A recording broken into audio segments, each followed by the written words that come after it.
Loud.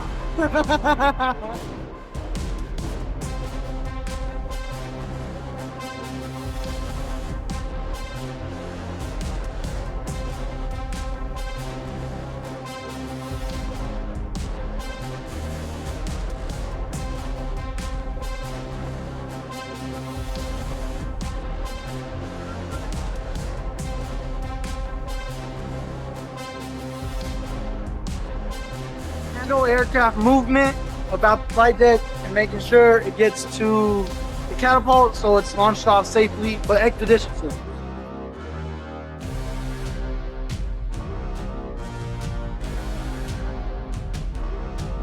One of the qualities of a crash crewman is to be is like alertness. So you want to always make sure you're paying attention. Even if the jet has already landed, you never know what's going to go wrong.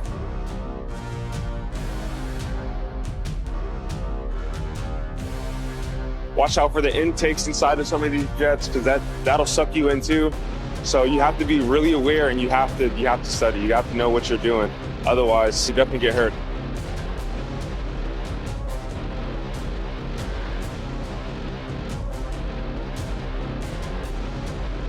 The best part of my job is meeting new people from different backgrounds and all that good stuff. Like, you just meet a lot of interesting people you would never meet if you just stood in one place.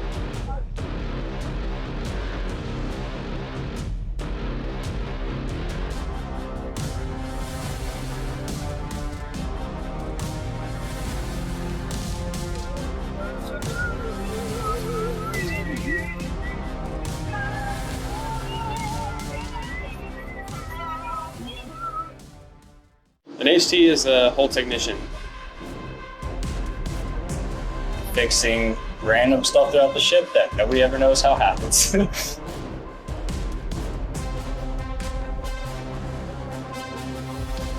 No more classrooms, no more books. Got nothing to learn from a bunch of jerks. Got gasoline matches and a bad attitude. Gonna start a fire at the high school. The HT rate is not only just plumbing. We're supposed to be in detention hall. We do welding, plumbing, machine metal fabrication, pipe fitting, anything that's structural related. It's a lot of handling hot metal, rough metal. Can cut you up sometimes. We take that stuff very seriously. We'll have qualifications for it, training over it constantly, and just constantly being checked out by medical to make sure we're all clear. This is a welding helmet. Anytime we're doing any type of arc welding or plasma cutting, you're required to have a helmet like this that will protect your face from the UV rays. It's a little bit longer, so it actually protects your neck, also from any spatter or arcs that might fly off of the weld project or the cutting operations.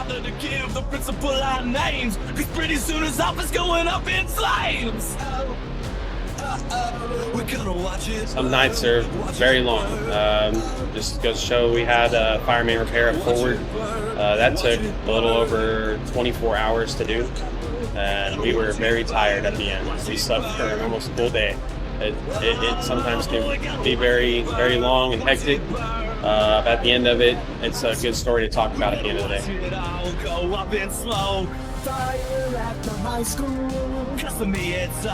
The fact that we can go in and fabricate and make all this stuff and make sure there's constant flow to the work life, like everybody else can have their tools and just everything running for what they need to do to complete. I'm not saying we're like the bare bone of the ship, but we do have a big foot in it.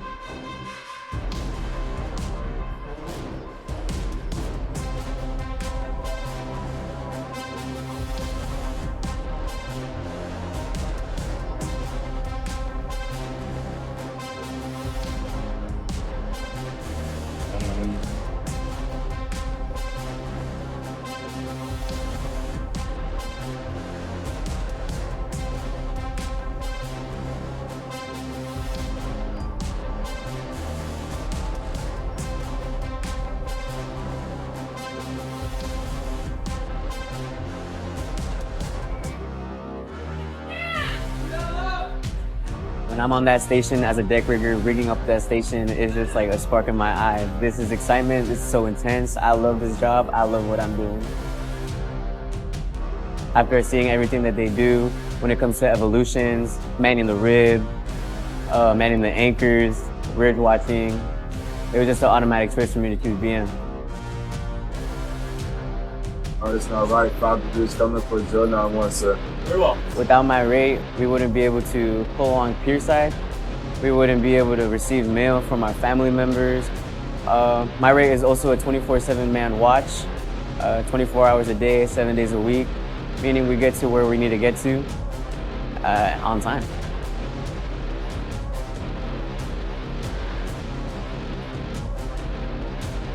Be like the fact that we do razzes and we have to do unwraps and fuel and all that stuff like that, but we still have to go back to watch or go back to work. The day does not end at one evolution. We continue to have to persevere on, even when we're tired, continue to go on.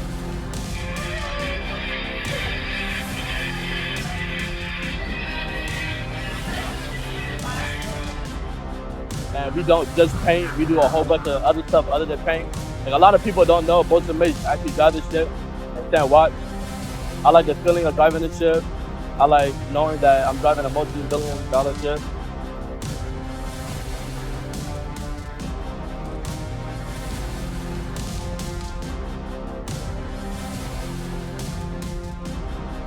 We're the backbone of the Navy.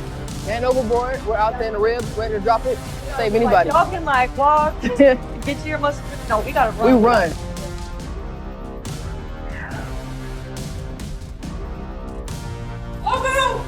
So they say that our job is only for males, you know. That's not true. Our job is for both, male, female, whoever it may be. You know, females can pull a line as much as a male can, you know. And the lines, they're not small, they're big. So,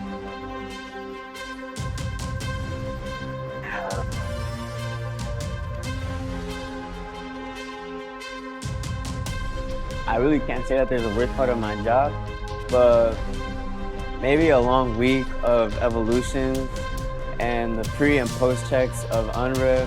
You know, there's a lot of maintenance to get done, and then sometimes everybody's mood just gets down.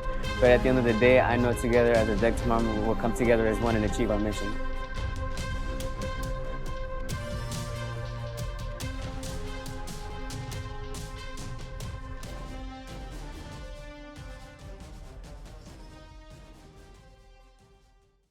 What people need, we're definitely the ones that get stuff done in the squadron.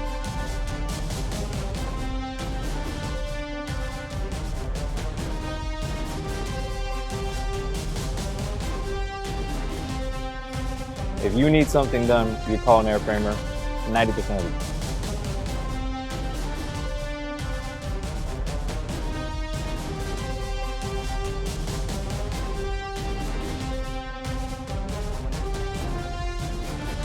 As airframers, we pretty much are the most mechanically savvy in the aviation ratings, and we kind of are a jack of all trades. All work centers and all shops come to us for guidance, especially mechanic-wise, since we deal with flight controls, hydraulics, structures, composite repair, and landing gear. And 90% of that jet is ours. I'm AM2 McIntyre. I'm AM2 Ford. And we're from VAQ 137.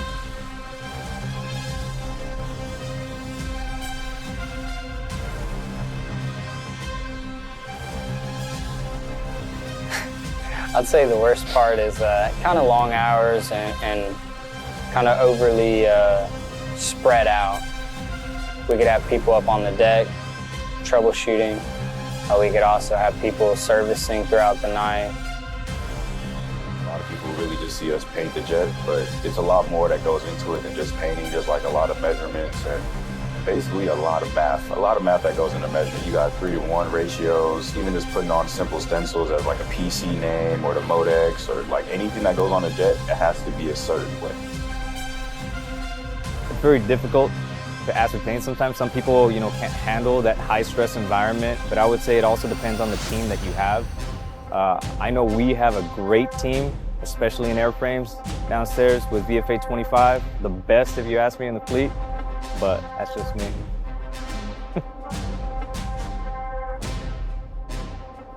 Like 90% of the jet that we're messing with, structure and all, you know, that always can relate. You know, flight's the future for sure, so.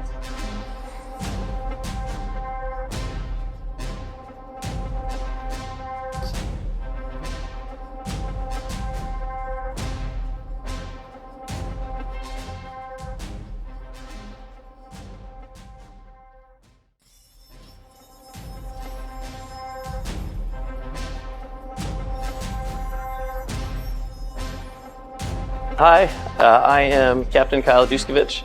I'm the Executive Officer of USS Theodore Roosevelt.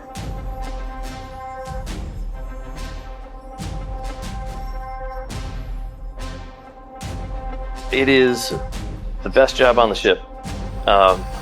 Every day is different. I don't know what I'm going to wake up to, and I don't know what I'm going to go to sleep to. There's always a phone call, there's always a brick call, and it's just really being ready for everything and knowing where all the resources are. I think that's my job.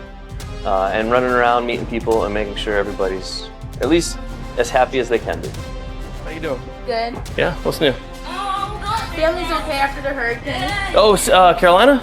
Georgia. Georgia? Okay, it hit pretty hard, huh? Yes, so power was out, everything. I heard 1 million people didn't have power. Yep. Maintaining standards across the ship. I think when sailors get in trouble, I know they don't necessarily want to get in trouble, or they're not necessarily trying to, but when they do, that's hard. Cleaning stations? In an ideal world, on an ideal ship, nobody gets in trouble, and that never happens, and this would be the best job in the world. So one of the things I try to do is when I have free time, I drop what I'm doing and I walk around. It's also why I do Coffee with XO. We kick out the first classes, we kick out the chiefs and divos, and we sit down E5 and below, E4 and below, and I get to hear from them directly. So it's all a part of servant leadership and being able to serve the people that work for you. Study and work hard. I mean, it's really simple. Spend less time playing video games, spend less time on the phone, and pay attention to yourself. Right? Pay attention to your mind and study. Go to college.